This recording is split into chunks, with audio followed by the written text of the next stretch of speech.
Salma,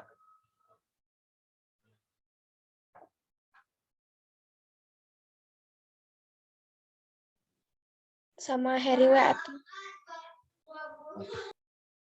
Bismillahirrahmanirrahim. Assalamualaikum warahmatullahi wabarakatuh. Waalaikumsalam warahmatullahi wabarakatuh. Alhamdulillah. Alhamdulillahirabbil alamin wa usolli wa usallimu ala asyrafil anbiya'i wal mursalin nabiyyina wa habibina wa qurrati ayunina Muhammad ibn Abdillah hurril bayan afdhalus sholati wa atamut taslim amma ba'd. Pertama-tama yang paling utama, marilah kita panjatkan kehadirat Allah Subhanahu wa taala yang mana telah memberikan kita rahmat serta hidayat sehingga kita bisa berkumpul di tatap maya ini yang insya Allah berbarokah. Langsung saja, jadi saya akan mempresentasikan kelompok saya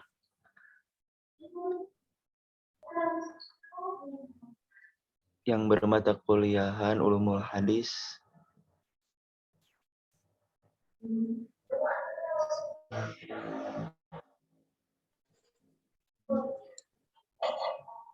yang berjudul Pembagian Hadis.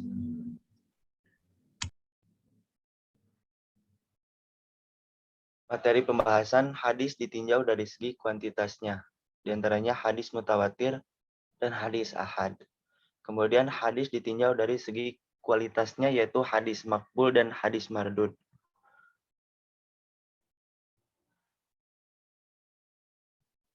Untuk pemateri pertama yang akan dipaparkan oleh Saudari Dafa Ulima, waktu dan tempat saya persilahkan.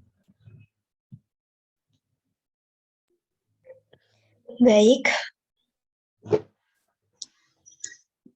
Yang pertama, hadis ditinjau dari segi kuantitasnya.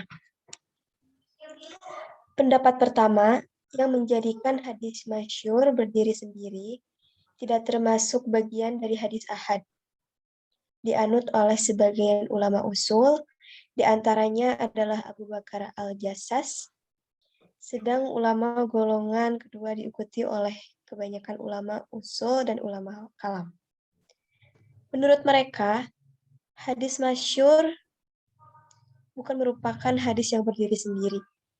Akan tetapi, hanya bagian hadis ahad, mereka membagi hadis menjadi dua bagian, mutawatir dan ahad. 1. Hadis mutawatir. Mutawatir menurut bahasa berarti mutatabi, yakni yang datang berikutnya atau beriring-iringan yang antara satu dengan yang lain ada jaraknya. Syarat-syarat hadis mutawatir ini yang terlebih dahulu merincinya adalah ulama usul. Sementara para ahli hadis tidak begitu banyak merinci pembahasan tentang hadis mutawatir dan syarat-syarat tersebut. Karena menurut ulama ahli hadis, khabar mutawatir yang sedemikian sifatnya tidak termasuk ke dalam pembahasan ilmu al-isnad, yaitu sebuah disiplin ilmu yang membicarakan tentang sahih atau tidaknya suatu hadis, diamalkan atau tindakannya, dan juga membicarakan sifat-sifat rijalnya, yakni para pihak yang banyak berkecimpung dalam periwayatan hadis dan tata cara penyimpanan. A. Diriwayatkan oleh sejumlah besar perawi.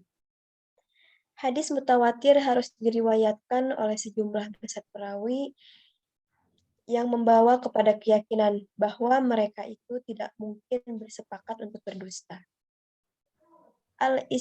Al-Istakhari menetapkan yang paling baik minimal 10 orang. Sebab jumlah 10 itu merupakan awal bilangan banyak. Ulama lain menentukan 12 orang. Berdasarkan pada firman Allah, Quran Surat Al-Ma'idah ayat 5. Artinya, dan telah kami angkat di antara mereka 12 orang pemimpin. Sebagian ulama menetapkan sekurang-kurangnya 20 orang, Sesuai dengan firman Allah, Quran Surat Al-Anfal ayat 8, artinya, tidak ada 20 orang yang sabar di antara kamu. Niscaya, mereka dapat mengalahkan 200 orang musuh. Ada juga mengatakan bahwa jumlah perawi yang diperlukan dalam hadis mutawatir minimal 40 orang. Berdasarkan firman Allah Subhanahu wa taala, Quran surat Al-Anfal ayat 64 artinya, wahai Nabi, cukuplah Allah dan orang-orang mukmin yang mengikutimu. Selain berpendapat tersebut, ada juga yang menetapkan jumlah perawi dalam hadis mutawatir sebanyak 70 orang. Sesuai dengan firman Allah Subhanahu wa taala, Quran surat Al-A'raf ayat 155. Artinya, dan Nabi Musa memilih 70 orang dari kaumnya untuk memohon taubat dari kami pada waktu yang telah kami tentukan. Lanjut, saya serahkan kepada moderator. Baik, terima kasih kepada saudari Davong 5 yang telah memaparkan presentasinya. Lanjut kepada saudara Ali Nur Wahid. Waktu dan tempat saya persilahkan.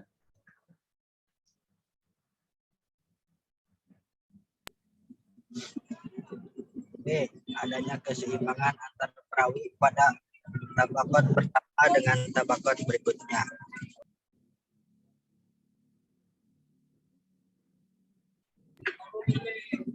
Jumlah perawi hadis mutawatir antara tabaqat lapisan atau tingkat dengan tabaqat lainnya harus seimbang.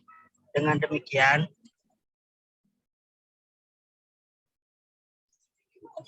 bila suatu hadis diriwayatkan oleh 20 orang sahabat, kemudian diterima oleh 10 orang tabi'in, dan selanjutnya hanya diterima oleh 5 tabi'in, tidak dapat digolongkan sebagai hadis mutawatir sebab jumlah perawinya tidak seimbang antara tabaqat pertama dengan tabaqat seterusnya.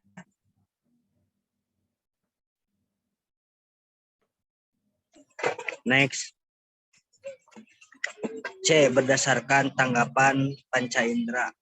Berita yang disampaikan oleh perawinya tersebut harus berdasarkan tanggapan panca indera. Artinya bahwa berita mereka sampaikan itu harus benar-benar hasil pendengaran atau penglihatan sendiri.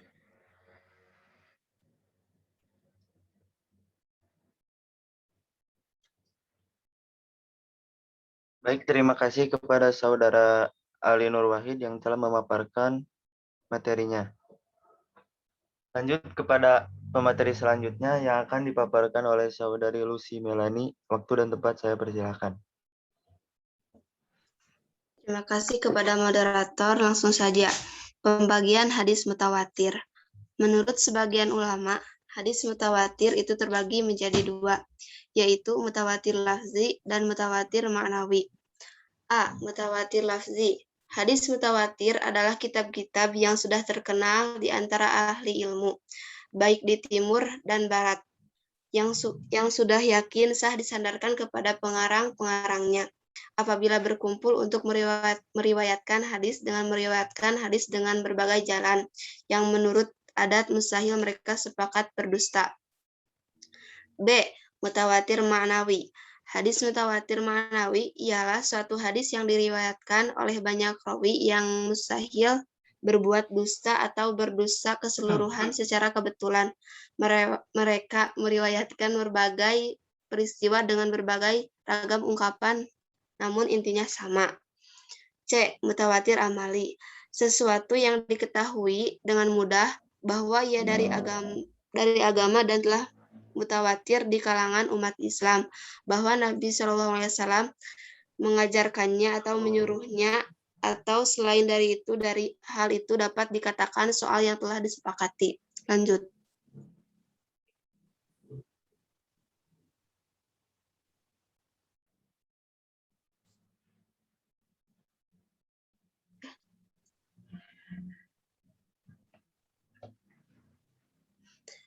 Nilai hadis mutawatir. Hadis mutawatir mempunyai nilai ilmu daruri, yufid ila ilmi ad-daruri, yakni keharusan untuk menerima dan mengamalkannya sesuai dengan yang diberikan oleh hadis mutawatir tersebut. Selanjutnya diberikan lagi kepada moderator. Baik, terima kasih kepada saudari Lucy Melani yang telah memaparkan materinya. Lanjut kepada materi selanjutnya yang akan dipaparkan oleh saudara Heri Setiawan. Semangat. 2. Hadis ahad. Al-ahad jamak dari ahad menurut bahasa berarti al-wahid atau satu. Dengan demikian, khobar wahid adalah suatu berita yang disampaikan oleh satu orang. Pembagian hadis ahad. Ulama ahli sejarah garis besarnya membagi hadis ahad menjadi dua, yaitu hadis masyhur dan ghair masyhur. Ghair masyhur terbagi menjadi dua, yaitu azik dan ghair.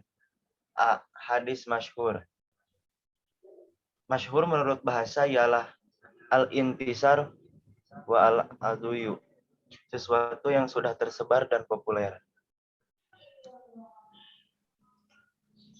Macam-macam hadis masyhur. Istilah masyhur yang ditetapkan pada suatu hadis kadang-kadang untuk menetapkan kriteria-kriteria hadis menurut ketentuan di atas, yakni jumlah rawi yang meriwayatkannya.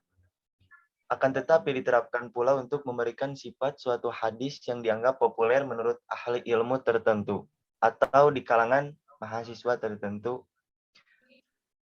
Dari segi yang terakhir inilah, hadis masyhur dapat digolongkan kepada 1. Masyhur di kalangan ahli hadis. 2. Masyhur di kalangan ulama ahli hadis, ulama-ulama lain, dan di kalangan orang umum. 3. Masyhur di kalangan ahli fikih. 4. Masyhur di kalangan ahli usul fikih. 5. Masyhur di kalangan ahli sufi. 6. Masyhur di kalangan ulama-ulama Arab seperti ungkapan. 7. Dan masih banyak lagi hadis-hadis yang kemasyhurannya hanya di kalangan tertentu, sesuai dengan disiplin ilmu dan bidangnya masing-masing. Terima kasih kepada saudara Heri Setiawan yang telah memaparkan materinya. Kembalikan kepada moderator. Kemudian untuk pemateri selanjutnya yang akan dipaparkan oleh saudari Salma Nabila Robani, waktu dan tempat saya persilahkan. Baik, terima kasih kepada moderator. B. Hadis ghair mansur. B. Hadis ghair mansur. Hadis mansur ini oleh ulama ahli hadis digolongkan menjadi dua, yaitu aziz dan gharib. Hadis aziz berasal dari aziz yaiju yang berarti ya yakadu yujadu atau kala wa nadar, sedikit atau jarang adanya, dan bisa berasal dari aza ya azu berarti dan sampai sekarang belum dibayar. contoh hadis aziz. Itu udah aku tuh emang bener lagi Zoom-nya Hadis aziz. Tidaklah beriman seseorang di antara kamu hingga aku lebih dicintai daripada dirinya, orang tuanya, anaknya, dan semua manusia. Hadis gharib. Gharib menurut bahasa berarti al-muntarid, menyendiri, atau al-bayian aqoribihi, jauh dan kerabatnya.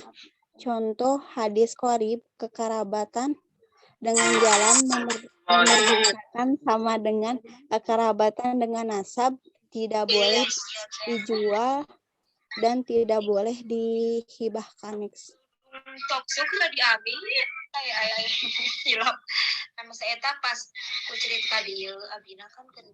B. Hadis ditinjau dari segi kualitasnya. Pembicaraan tentang pembagian hadis dilihat dari segi kualitasnya. Ini tidak terlepas dari pembahasan mengenai pembagian hadis ditinjau dari segi kualitasnya. Hadis mutawatir memberikan pengertian kepada yakin bi al-qaid bahwa Nabi Muhammad SAW. 1. Hadis maqbul. Makbul menurut bahasa berarti mahfuz yang diambil dan musdak yang dibenarkan atau diterima. Syarat-syarat penerimaan suatu hadis menjadi hadis yang makbul berkaitan dengan sanadnya, yaitu sanad bersambung, diriwayatkan oleh rawi yang adil lagi dahabit, dan juga berkaitan dengan mantannya, tidak berilat. 2. Hadis mardud. Mardud menurut bahasa berarti yang ditolak atau yang diterima. Tidak memenuhi persyaratan dimaksud bisa terjadi pada sanad dan matan. Para ulama mengelompokkan hadis jenis ini menjadi dua, yaitu hadis jenis ini menjadi dua, yaitu hadis doif dan hadis madhub. Baik, saya kembalikan kepada moderator. Baik, terima kasih kepada saudari Salma Nabila Robani. Mungkin cukup sekian dari kelompok kami. Maaf apabila banyak kesalahan dalam perkataan, perbuatan. Wallahul muwaffiq ila aqwamit thoriq. Wassalamualaikum warahmatullahi wabarakatuh.